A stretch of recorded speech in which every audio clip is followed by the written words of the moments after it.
xisbiga mucaaradka ee wadani ayaa ka hadlay heerka garsoorka Somaliland sida uu warkaasi noogu soo diray wariyaheena Cabdinaasir Axmed Xasan. afhayeenka xisbiga mucaaradka ee wadani barkhad batuuno maanta shir jiraayad ku qabtay magaalada Hargeysa ayaa waxa uu ka hadlay xaaladda garsoorka dalka Somaliland waqti xaadirkan uu marayo isagoo arrimahaasi ka hadlayna hadaladiisii waxa kamid ah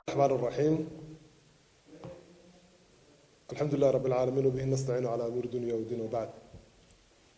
waxaan si kooban uga hadlaynaa sharciga dalka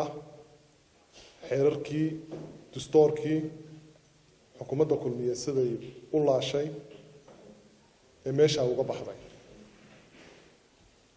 si laga wada warqabo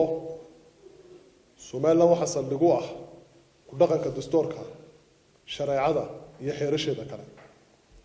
xukuumaddan hadda kulmiye tirada haysa intii ay timid Somaliland waxay isu bedeshay iyadoo ahayd xarunta geeska Afrika ku taala ee xuquuqda aadamaha laga tixgeliyo inay labadii sano xukuumaddan kulmiye ay noqotay iyadoo xarunta xuquuqul insaanka Somaliland ay ku suntanayd inay noqotay xarunta cadaabul insaanka kadib markii ay iska indhatirtay xukuumaddan ku dhaqanka dastuurka ee xeerasha dalka xukuumaddani markii ay talada dalka timid dastuurkii dalka u yaalla meel bay saartay xeerkiina meel bay saartay waxayna la soo baxeen xaashiyo ay kala yimaadeen xafiiskoodii kulmiye oo xukunka dalka ay doonayeen inay ku maamulaan xaashiyaa waxa lagu ah argoosi adduun urursi ummad kala dirid iyo arrin xumo sida xeerka dalka ay meesha uga saartay waxa kow ka ah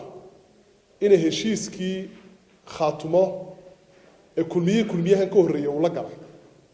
oo quruxda jamhuuriyadda Somaliland ah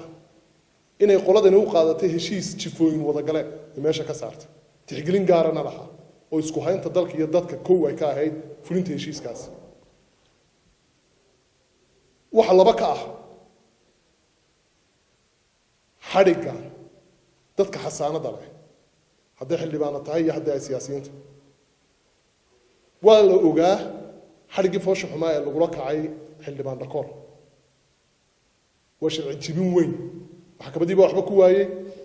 goolihii maxay tahay uu ka tirsanaaba waxba ku waayey muddo la haystay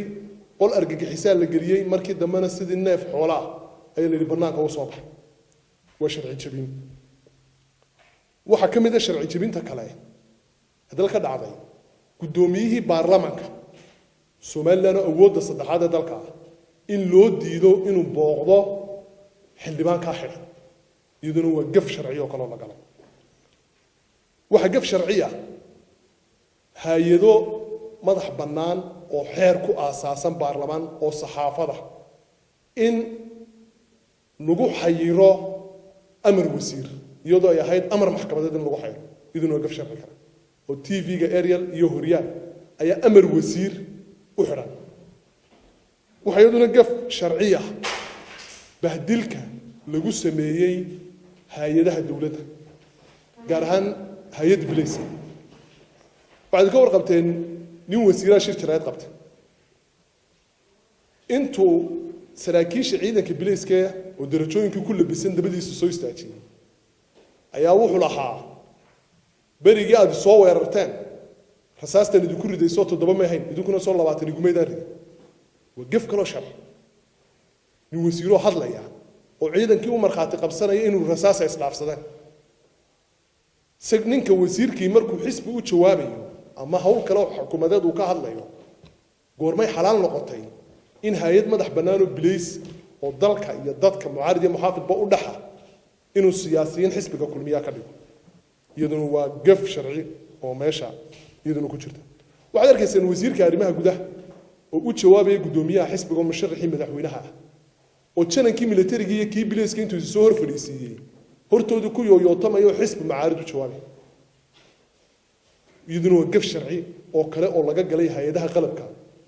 sida ee qaranka gaar ahaan bilayskii militariga laba mid bayna eekaanaysa inay aanay mar dambe madaxda bilayska iyo militarigu ayna ficilada noocaas sharaftooda lagu waxyeelay ayna aqbalin iyo inay kula socdaan oo ay ummadda u sheegaan xubno xisbiyada ka tirsan inay yihiin gaar ahaan xisbiga kulmiye waxa gaf sharciya maxamed sadiiq dhame oo xisbiga wadani ka tirsan oo waaran maxkamadeed loo hayay oo la macmaluuqayo oo maxkamadda marka la keenayna aad moodo qof dilay 20 qof oo ciidanka bilayska iyo hubkooda dhan lagu ilaalinayo iyaduna waa gaf sharciyo wax la aqbali karayna maaha waxa kale oo gaf sharciya xildhibaan gar adaga oo aadan xaaji la ilaahdo in uu xiran yahay 2 bilood maxkamad militarina la saaray xasaanad buu leeyahay dad baa doortay haddii dambi lagu hayo ama uu maxay tahay maxkamad sharci buu xaq u leeyahay in xasaanada laga hayo buu leeyahay iyaduna waa gaf sharciyo waxa gaf sharciya in bando lagu soo rogay 3